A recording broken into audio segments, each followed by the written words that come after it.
Les élections de gouverneurs de province et sénatoriales ont eu lieu ce lundi 29 avril 2024 à travers 23 provinces de la République démocratique du Congo, excepté la province du Nord Kivu, celle d'Elituri et de l'Équateur. Le ticket de la ville, province de Kinshasa, ticket Daniel Bumba et Eddie Iyeli a récolté 37 voix exprimées sur les 48 possibles. Donc Daniel Bumba est élu comme gouverneur de la province de Kinshasa. Son colistier, c'est Eddie Iyeli Molangui. Quel avenir pour la capitale République démocratique du Congo avec tant de problèmes? Le problème est d'ordre sécuritaire, social. Est-ce que le gouverneur nouvellement élu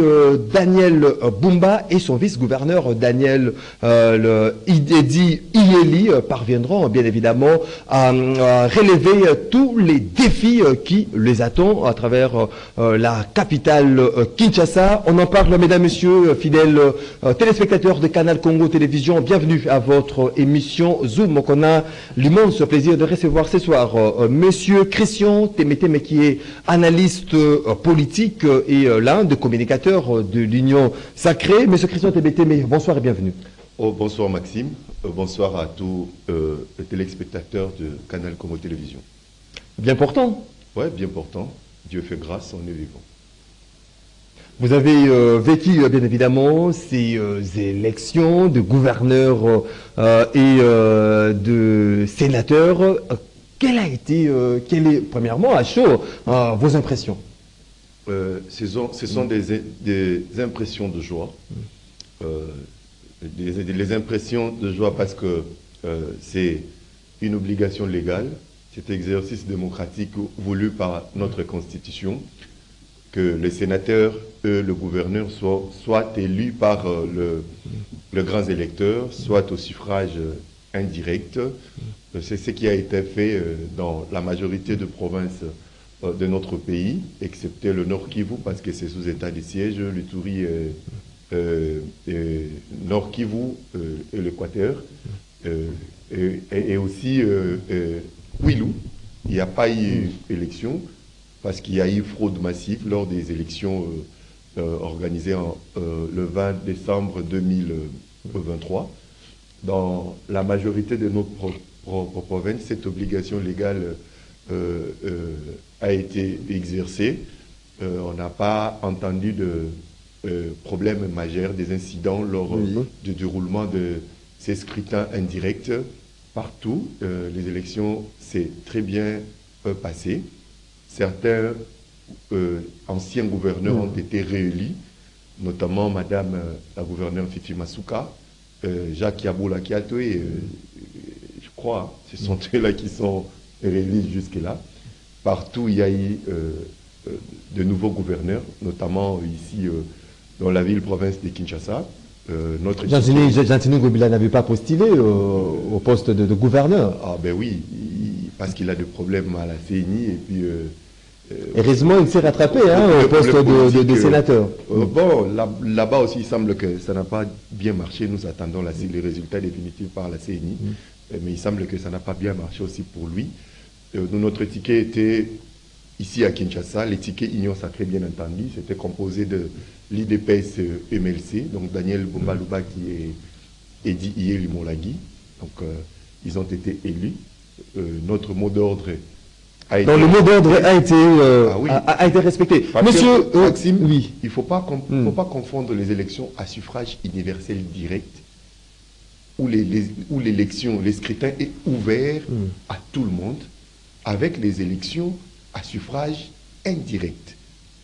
Attention, nous avons les députés provinciaux élus sous le label de partis politiques et de regroupements politiques.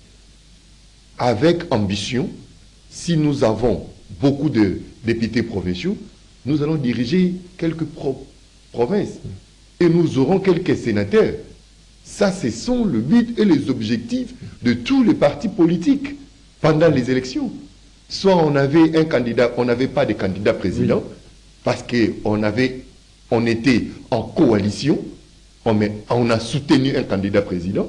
Notre vœu était que celui-là soit élu. On avait des candidats à tous les niveaux.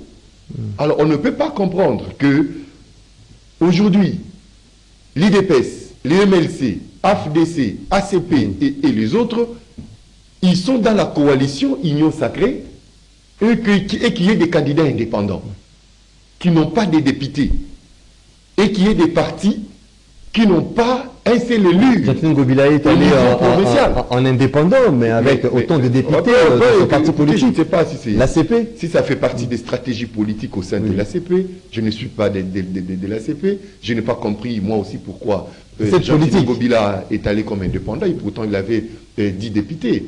On a vu les sénateurs d'autres plateformes et d'autres regroupements politiques d'être liés avec plus de 10 députés, notamment Samalou Lukonde, notamment Salomon Idi Kalonda, notamment Bahati Lukwebo, et ainsi de suite. Pourquoi Ngobila n'a pas aligné ne fût-ce que 2 entre lui et Charles Mbutamutu? Il a 10 députés, il devrait, c'est-à-dire les 5 députés provinciaux de l'ACP ont été corrompus. Oui, l'IDPS avait une affaire de 13 ou 14 députés. L'IDPS a 3 députés, 3 sénateurs ici à Kinshasa. Donc, il faut réformer les choses pour que prochainement, on peut prendre part aux élections de gouverneurs ou des sénateurs, seuls les partis qui ont atteint au moins le seuil, ne fût-ce que d'avoir un sénateur. Oui. Parce que ça, c'est favoriser la corruption à ciel ouvert. Mais Christian Tebete, parce qu'il faudra le signaler à l'ensemble de notre public que ces élections de gouverneurs et des sénateurs ont été organisées sous haute surveillance, sous haute sécurité. Le procureur général après la cour de cassation, M.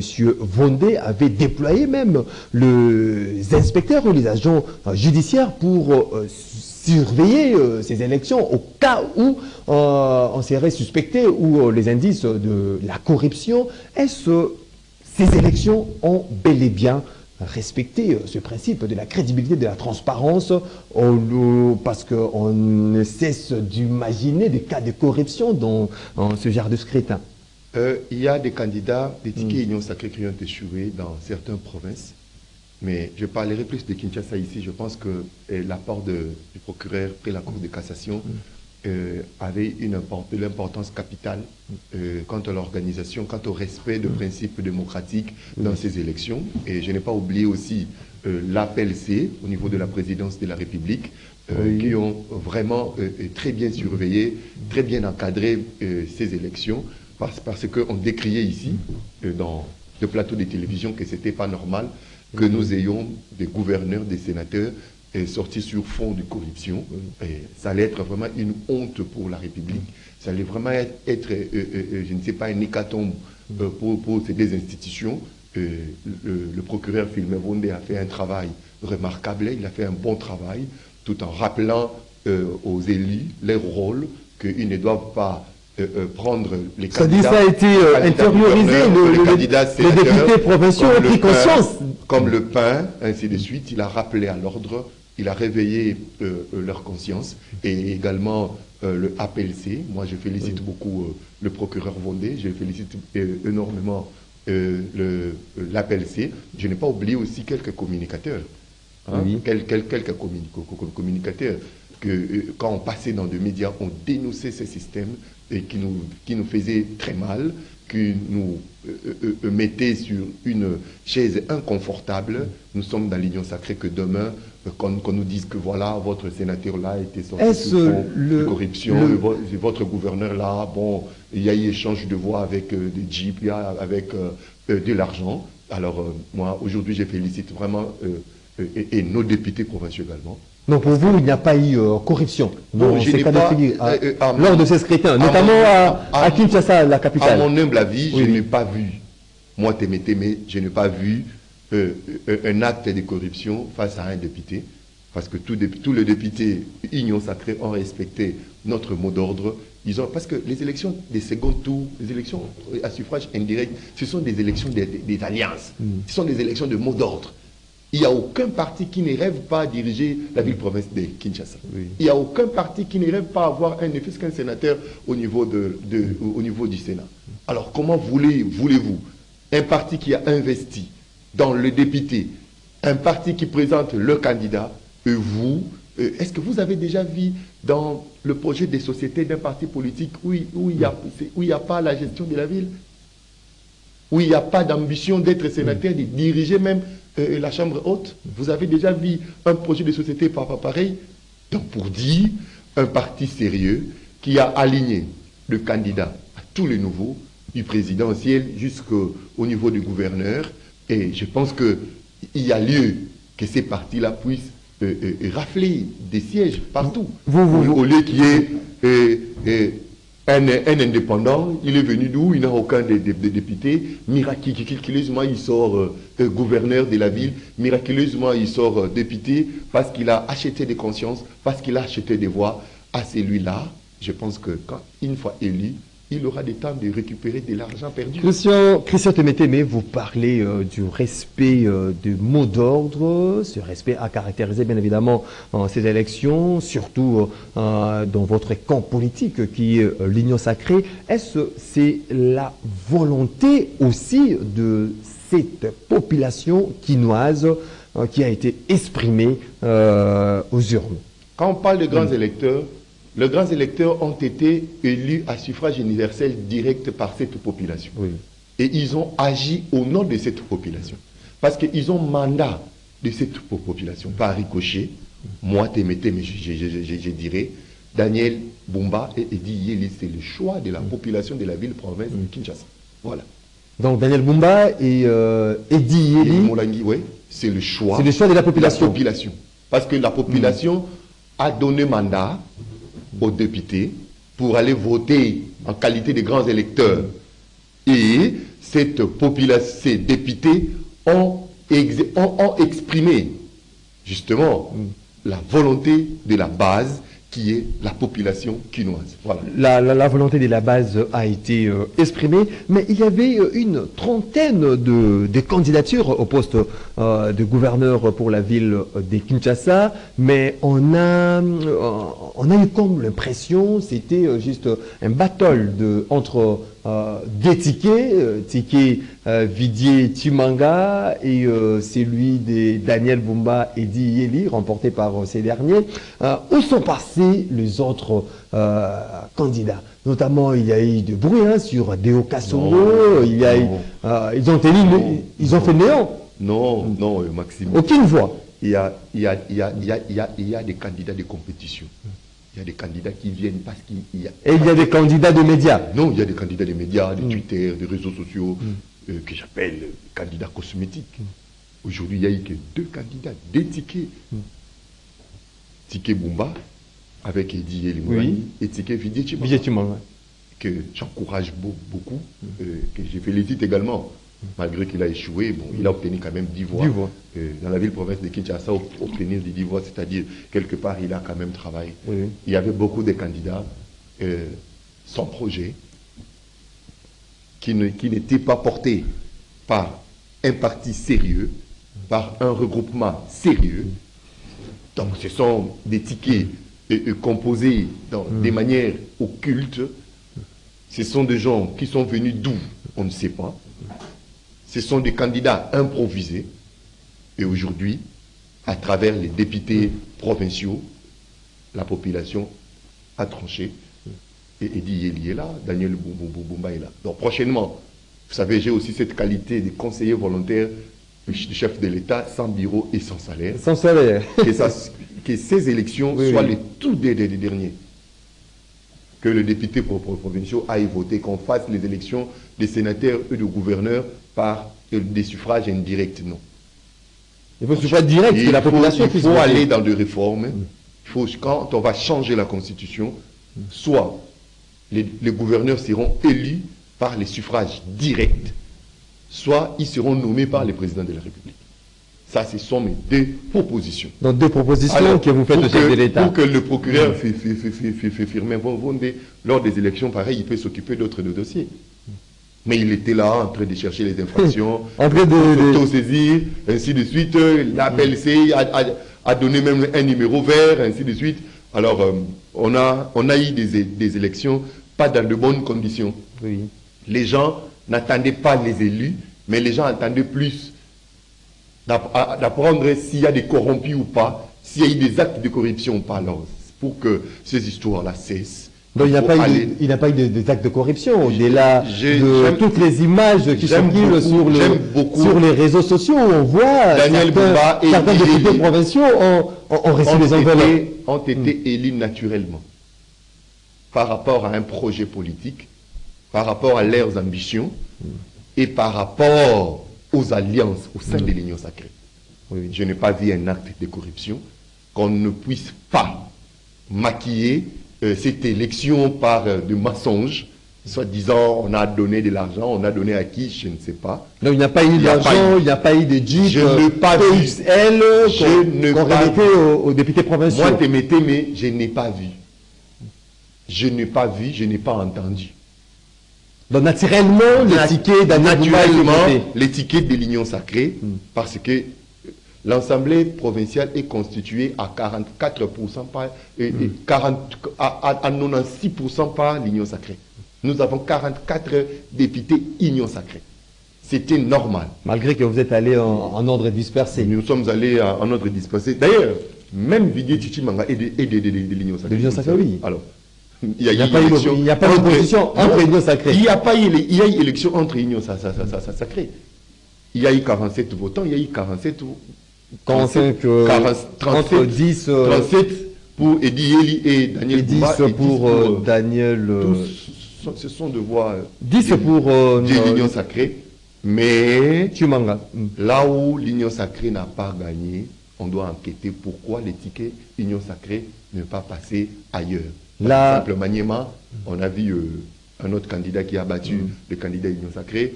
Au Kassai à Chikapa, là où Maître Bazin Pepembe a voté, que je salue, il y a un indépendant qui est sorti au détriment du candidat Union sacrée. Des cas comme ça, il y en a un peu ça et là. On va scripter et on reviendra avec beaucoup de détails. Déjà, la semaine passée, j'étais dans d'autres médias, dans d'autres plateaux de télévision, je disais la même chose, toujours dans ma qualité de conseiller volontaire du chef de l'État. Conseiller volontaire du chef de l'État. Salaire, je demandais au chef de l'État, qui est l'autorité morale de l'Union sacrée, j'ai demandé à notre présidium de rappeler le troupe à l'ordre pour éviter des surprises désagréables aujourd'hui. Gloire à Dieu, je pense que j'ai été entendu, ça a été fait. Il n'y a pas eu beaucoup de surprises désagréables, il y a eu beaucoup de surprises agréables. Alors nous félicitons tous les élus, sénateurs et gouverneurs de l'Union sacrée. L'heure de campagne est finie. Je ne passerai plus. L'heure de campagne. L'heure de la campagne est finie. On vous a soutenu. Maintenant, nous voulons vous voir travailler. Comme on dit. Entrer en action directement. Comme on dit, Kisalou Mebanda. Kisalou Mebanda. Kisalou Mebanda. Parce que nous vous avons soutenu, cher Boumba et cher Edi. La population va commencer à nous demander. C'est vous qui nous avez montré Yeli et Boumba. Voici des poubelles. Voilà, Christian Demetemi, vous avez soulevé un point très délicat. On les a votés par rapport à leur projet politique, par rapport à leur plan. Ici, à Kinshasa, capitale de la République démocratique du Congo, il y a tant de problèmes. Les problèmes sont énormes. Les problèmes d'insécurité avec le banditisme urbain, le problème d'embouteillage, les problèmes sociaux. Mais comment résoudre tous ces problèmes? Parce qu'avec Gentini, Ngobila, Mbaka, les Quinois en ont eu ras-le-bol aussi par rapport à la gestion de Gentini Ngobila. Est-ce ces tickets Daniel Boumba, Edi Yeli, c'est un ticket idéal qui va justement résoudre les différents problèmes auxquels est confrontée cette population quinoise? Maxime, moi t'aimetais, mais ici je ne dirais pas que Yeli et Daniel c'est un ticket idéal. Je ne le dirais pas. C'est à la population de juger et de dire que Boumba et Yeli, vous étiez un ticket idéal pour Kinshasa. Yeli et Bumba doivent savoir que on les entend pas, on les entend pas dans le cortège. Oui. Aller chercher des jeeps luxueux, ça ne va rien résoudre. On ne vous attend pas d'aller acheter des jeeps, accorder des crédits, aller financer, aller détruire des motions alimentaires à l'Assemblée provinciale au niveau de la population. Une dynamique non, pour protéger le gouverneur ou le vice-gouverneur. La population attend qu'il n'y ait plus de poubelles à Kinshasa. La population attend la propreté. Que Kinshasa puisse redorer le blason d'une ville propre. Il faut continuer avec d'une ville organisée. Kinshasa Bopeto, c'est le projet laissé par Gentini Ngobila. Moi, je ne parlerai même pas de projet laissé par Gentini Ngobila. C'est les souhaits de tous les Kinois. C'est le souhait du président de la République. Que Kinshasa soit vraiment Bopé. Revêtu de sa nouvelle robe. De sa nouvelle robe. Tant qu'il y aura des poubelles à Kinshasa, la population ne sera jamais contente de vous. Et les Koulouna, tu ne tant qu'il y aura des Koulouna, tant qu'il y aura des Koulouna, ne prennent pas fin. Mon frère, mon grand frère Eddy, on vous connaît papa social. S'il y a des poubelles, on vous appellera plus papa social, vous serez papa poubelle. Vous et votre frère Bumba. S'il y a des Koulouna, on vous appellera papa Koulouna. Donc, ils doivent s'atteler sur des problèmes réels. Ils sont élus gouverneurs non pour satisfaire aux intérêts des députés, des élus de la ville-province de Kinshasa. Non.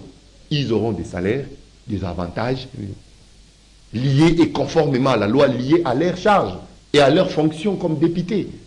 Tout ce que vous allez générer comme argent, comme moyen, mettez ça au service de la population. Mettez ça au service de la population. Il y a des écoles qui dépendent de la ville de Kinshasa. Il faut arranger ces écoles. Il y a des hôpitaux qui dépendent de la ville-province de Kinshasa. Les hôpitaux qui ne sont pas tertiaires, bien entendu. Améliorer ces hôpitaux. Il faut en construire d'autres dans des périphéries. Là où la régie des eaux n'a pas envoyé des loups, essayer de faire, ne fût-ce que des forages. Pas à la manière pas de forage avec de lampadaire. Il faut mettre de forage des Bumba et des Yili. À un prix abordable, à un prix accessible à tous. À Kinshasa, il faut oser. À Kinshasa, il faut initier. À Kinshasa, il faut innover. Quitter la ville, pas pour aller manger du cervelas en Belgique, aller à Dubaï, aller à Hong Kong, aller partout pour aller chercher des partenaires. Avec ce que Kinshasa est en train de générer, vous ne saurez pas. Il faut trouver des partenaires. Il faut aller dans le programme PPP. Il faut aller partout. Donc il n'y aura pas aussi matraquage des opposants. Hein. Non. Tellement il y a le gouverneur et de l'IDPS, et puis son vice du MLC. Est-ce qu'il y aura l'interdiction en cascade? Parce qu'il faudra lui dire ici qu'à chaque fois où il y a marche, meeting, il faudra informer l'autorité de la ville. Est-ce qu'on aura affaire on aura affaire justement à un ticket de gouverneur, vice-gouverneur qui matraque beaucoup plus l'opposition. Non, on n'a pas besoin de ça. Je pense que plus de 60 ans après l'indépendance, on n'a pas besoin d'un gouverneur qui viendra étouffer la démocratie ici à Kinshasa. Je pense que Eddy et Daniel Bumba, ils vont donner une bonne santé à la démocratie, à ce qui leur concerne ici dans la ville-province de Kinshasa. Il faut autoriser quand il faut autoriser, il faut encadrer quand il faut encadrer, et il faut interdire. Si le Kinois et les Kinois sont dans l'insécurité, il faut interdire. Mais quand il faut autoriser pour donner une bonne santé dans notre démocratie, moi je conseillerais à Bumba et à Yeli. On attend beaucoup de... Les opposants ne sont pas aussi vos ennemis. Oui. Les opposants ne sont pas aussi vos ennemis. Ayez le temps de les recevoir, ayez le temps de parler avec eux, ayez le temps de le faire comprendre, ayez le temps aussi de collaborer avec eux. C'est très important. On attend vraiment beaucoup de ces tickets, Daniel Bumba et Eddy Yeli Molangui, que la ville-province de Kinshasa soit vraiment revêtue de sa nouvelle robe, qu'on parle désormais de Kinshasa Bopeto, où s'y trouve Kin, la belle qu'on parle jadis. Aujourd'hui, à travers ces tickets, le Kinois vraiment attendent beaucoup des Daniel Bumba. Il y a tant de problèmes. Espérons que cette équipe prendra vraiment à bras le corps le problème des Kinoises et Kinois. Avant de terminer cette émission, j'aimerais que vous puissiez placer un mot, Monsieur Christian Témé. Ça a fait du bruit à travers la République démocratique du Congo, cette affaire ou ces dossiers de lampadaires, forage. Finalement, le procureur général près la Cour des cassations, Firmin Vendée, a interné, c'était le week-end dernier, que le ministre des Finances, Nicolas Kazadi, et celui du développement rural, François Robota, de quitter le sol congolais ou de quitter la République démocratique du Congo. Comment voyez-vous déjà cette démarche de la justice par rapport à tout ce qui a été dit? Il y a certaines opinions qui parlent même déjà de deux poids, deux mesures. Lorsqu'on a vu le DG de l'OGFREM être arrêté et puis relaxé après, mais il a été arrêté, mais par rapport à ces dossiers de lampadaires qui a tellement fait de bruit en République démocratique du Congo, c'est comme si on est en train de souffler le feu et le froid. En toute honnêteté, Maxime, cette affaire est déjà portée devant le procureur près de la Cour de cassation. Monsieur Firmin Vendée, que je connais personnellement, tout ce monde-là, Robota, Kazadi et les autres compagnies, ils bénéficient quand même de la présomption d'innocence. Et à côté, il y a aussi la présomption de culpabilité. Parce qu'on est en train de suspecter une facturation, une surfacturation arrogante de la part de M. Nicolas Kazadi. La procédure de paye n'était pas respectée. De l'autre côté, Ngobila qui dit, Kazadi dit il a payé parce que les lampadaires, parce que Ngobila exerce beaucoup de pression avec beaucoup de lobbying sur lui. De l'autre côté, bon, Ngobila qui réfute cette allégation. Donc, moi, je conseillerais aux uns et aux autres de ne pas se livrer dans des spectacles désolants, dans des plateaux de télévision. Laissons le procureur, n'orientez pas l'instruction du procureur, laissons le procureur mener ses enquêtes, que si il sera établi qui d'Engobila, de Robota et de Kazadi soit inculpé ou condamné par rapport à ces faits, que ça ne soit pas des condamnations simples, mais il faut que cet argent perdu soit. Est-ce qu'il n'y a pas de poids de mesure là? Mais il y a le procureur, près la Cour des cassations, c'est lui le maître de l'action publique. C'est lui qui, comment dirais-je, c'est lui qui décide sur l'opportunité de poursuite ou pas. C'est lui qui décide sur les arrestations ou pas. Donc, en tant que maître de l'action publique, s'il a arrêté le DG de l'OGFREM et qu'après audition et interrogatoire, il a estimé lui laisser libre. Je ne dirais pas c'est sa conviction, mais écoutez, c'est lui le procureur. S'il a aujourd'hui décidé d'interdire à Robota, à Kazadi et aux compagnies de ne pas quitter le territoire pour des raisons d'enquête, alors faisons confiance aux enquêtes au niveau du procureur. Donc ça valait la peine aujourd'hui. C'est très important. Je crois que Firmin Vendée ne sera pas le procureur des enquêtes qui n'aboutissent interminables. Alors je pense qu'avec lui, les gens seront déférés devant leur juge naturel et les dus volés à l'État seront restitués. Maxime, quand quelqu'un vole 20 millions de dollars, c'est 20 km de route. Oui. C'est combien de tracteurs? C'est combien de tracteurs? Mais lorsqu'on parle de plus de 100 millions de dollars, plus de 80 millions de dollars... C'est combien de lits respirateurs au niveau de nos hôpitaux? C'est combien des appareils d'échographie pour l'intérieur du pays? C'est combien d'écoles équipées? 20 millions de dollars. C'est énorme quand même. Voilà pourquoi il y a une opinion qui pensait qu'on pouvait élargir aussi la peine de mort, même aux détourneurs de cette dimension-là. Aux détourneurs, oui. Aux détourneurs de cette dimension-là. 20 millions de dollars, c'est quand même énorme. Christian Témétémé, un pays pauvre, mais les gens volent que 2 millions. Christian Témétémé, donc ça valait la peine qu'aujourd'hui la population soit vraiment fixée par rapport à tout ce qui se raconte ci et là sur ces détournements de fonds alloués à la mise en place. C'est au procureur et la Cour de cassation, M. Firmin Vondé, de poursuivre, d'instruire et de fixer l'opinion. Si et seulement si, je ne sais pas, on nous dit que le forage ici coûte 400 000 $. Je ne sais pas c'est de quelle taille. C'est plus de 200, non, 6 000 je ne sais pas c'est de quelle taille. C'est combien de mètres cubes de réserve. En échangeant avec les experts. Avec le moteur d'hydrophore, ça peut aussi coûter. Non, en échangeant avec les experts, Maxime, le forage coûte ça peut aussi coûter. Si ce peut, 5 000 $. Non, mais si c'est plus 10 000 $. Ça peut aussi coûter, même 300 000 $. Il faut voir c'est quelle dimension de forage, quel hydrophore on va utiliser, de quelle puissance, de quelle capacité, quelle est la taille de ces réservoirs qui peut contenir combien de mètres cubes. Mais il semble que ce qu'on a vu, c'est pas à hauteur de 6 000 $ américains. Merci beaucoup. Voilà pourquoi le procureur doit nous fixer sur cette affaire. Voilà, monsieur Christian Témétémé, je rappelle, vous êtes